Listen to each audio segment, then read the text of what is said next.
you anything you can ask for, yeah. See you and I still feel bashful, yeah. Just remind me of that old Q-tip, yeah. All your music sound like some old Q-tip, yeah. Go to New York, how to drive me, yeah. Salut Mine, est-ce que tu peux te présenter et nous présenter le lieu dans lequel on se trouve aujourd'hui? Alors, je m'appelle Mine, je suis président de l'association qui gère en fait WOMA, fabrique de quartier, WOMA qui veut dire Working Making parce que c'est un espace de coworking et de co-making. Et là actuellement on est dans l'espace de fabrication, l'atelier, avec derrière moi la découpeuse laser et de l'autre côté de la cloison la CNC, c'est-à-dire une fraiseuse numérique contrôlée par ordinateur. Est-ce que tu peux nous expliquer un petit peu qui sont les utilisateurs du WOMA?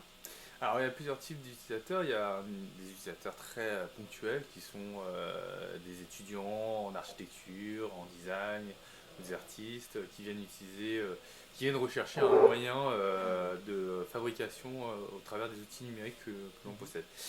Et derrière cela, en fait, nous, notre idée, c'est plutôt de former les gens, de leur permettre d'acquérir une indépendance sur les machines, de façon à ce qu'elles viennent utiliser les machines sans qu'ils aient besoin d'être accompagnés. Pour deux raisons. La première chose, c'est économiquement pour eux, c'est plus intéressant.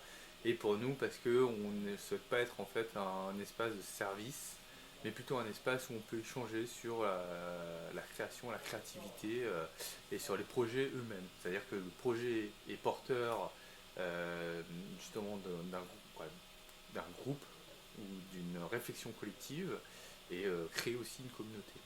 Et donc ça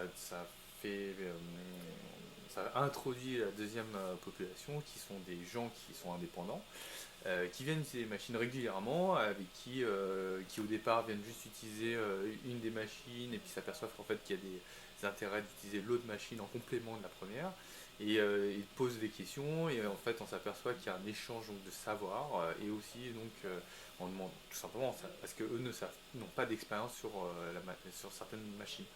Et à partir de là, en fait, il se crée un dialogue et permet justement d'enrichir leur projet et nous enrichir aussi de leur expérience.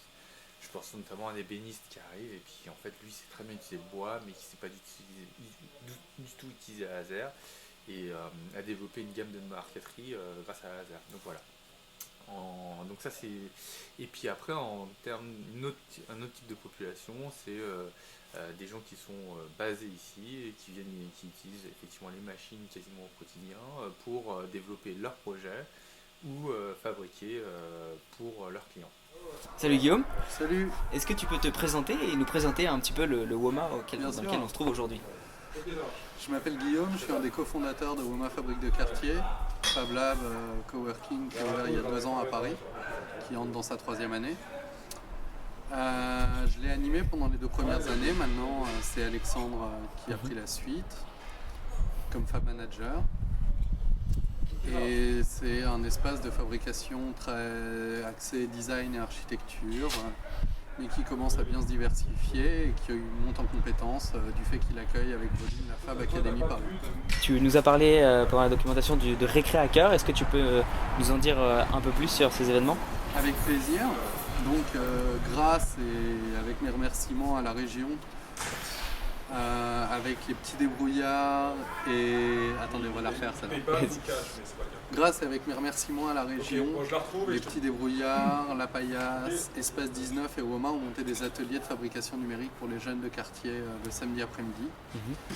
On est dans la 2e année aussi. Et ça se termine en juin et l'objectif est de fournir une pédagogie et des modules pédagogiques qu'on partagera à la sortie de cette expérimentation. Super.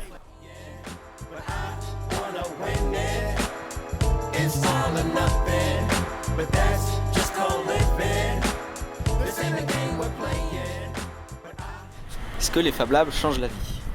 En tout cas, les Fab Labs ont changé la mienne, celui-là aussi particulièrement. Et je pense qu'ils changent surtout la manière de travailler. Et nous, c'était un de nos objectifs en fondant WOMA, c'était de réussir à travailler autrement. Et je crois qu'on a réussi pour la plupart, pas autant qu'on le voudrait, mais c'est peut-être que nos ambitions mettent un peu plus de temps à être réalisées que ce qu'on aimerait. Merci beaucoup.